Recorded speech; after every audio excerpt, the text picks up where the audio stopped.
What is the difference between total amount due and minimum amount due? Pag sinabing total amount due, yan technically yung yung total talaga na kailangan mong bayaran sa isang credit card mo. So, for example, sa isang statement balance, statement of account na dumating sa'yo, nakalagay total amount due 15,000 pesos.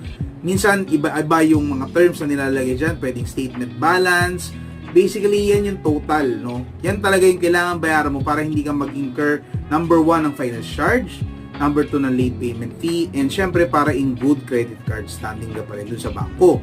Whereas, yung minimum amount due, that's the minimum, yung pinakamababa na pwede mong bayaran para number 1, hindi ka magkaroon ng late payment fee, and number 2, para in good credit card standing ka pa rin. Pero, kapag minimum amount due lang yung binayaran mo, meron ka pa ring finance charge. At pag puro minimum amount due lang yung binabayaran mo monthly, talagang mag-accumulate yun